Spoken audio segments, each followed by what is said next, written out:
समय की बात है। एक सुंदर और शांत गांव था जिसका नाम था फुरफुरी। फुरफुरी अपने नाम की तरह ही शांत और सौम्य था, जहां लोग सरल जीवन जीते थे और प्रकृति की गोद में खुश रहते थे। इस गांव के पास एक घना जंगल था जिसे लोग रहस्यमय वन कहते थे। रहस्यमय वन के बारे में कहा जाता था कि वहां कई जादुई जीव रहते हैं, लेकिन कोई भी वहां जाने की हिम्मत नहीं करता था। एक दिन गांव के एक बहादुर युवक पतलू ने सोचा कि वह इस जंगल के रहस्यों का पता लगाएगा। पतलू ने अपने यात्रा के लिए तैयारियां की और अपने दोस्त मोटू के साथ रहस्यमय वन की ओर चल पड़ा। जंगल के अंदर जाते ही उन्हें महसूस हुआ कि यह साधारण जंगल नहीं है। वहां की हवा में एक अलग सी मिठास थी और पेड़ पौधे असाधारण रूप से हरे और बड़े थे। चलते चलते वे एक बड़ी झील के पास पहुंचे, जिसका पानी क्रिस्टल की तरह साफ और चमकदार था। झील के किनारे उन्हें एक पुराना किताब मिला जिस पर लिखा था जादुई मंत्रमाला। पतलू ने वो किताब उठाई और उसके पन्ने पलटने लगा। किताब में अनेक रहस्यमय मंत्र लिखे थे, जिनके माध्यम से विभिन्न जादुई शक्तियों को प्राप्त किया जा सकता था। अर्जुन और मोहन ने सोचा कि वे इन मंत्रों की मदद से गांव की भलाई के लिए कुछ अच्छा करेंगे। वहां से आगे बढ़ते हुए वे एक चमकती हुई पेड़ के पास पहुंचे।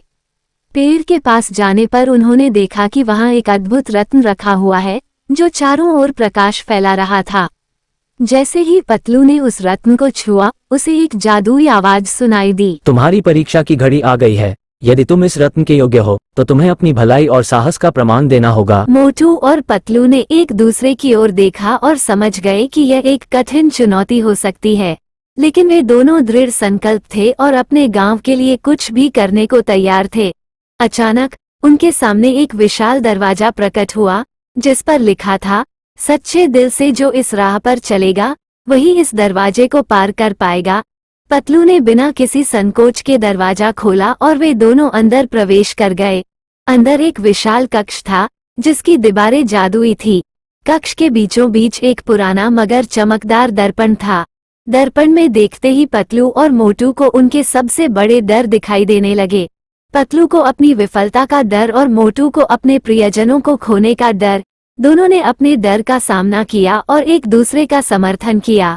जैसे ही उन्होंने अपने डर को स्वीकार और परास्त किया, दर्पण में चमक बढ़ने लगी और उसमें से एक दिव्य रोशनी निकली। उस रोशनी के साथ एक सुंदर परी प्रकट हुई।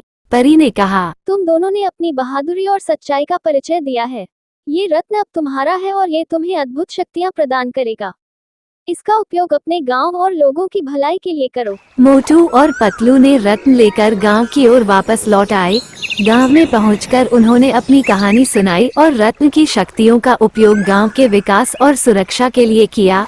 फुरफुरी गांव अब और भी खुशहाल और सुरक्षित हो गया। पतलू और मोटू की यह कहानी गांव में एक प्रेरणा बन गई और सभी ने मिलकर एक दूसरे की मदद करने का संकल्प लिया। रहस्यमय वन अब एक रहस्य नहीं रह गया था, बल्कि एक नई आशा और शक्ति का प्रतीक बन गया।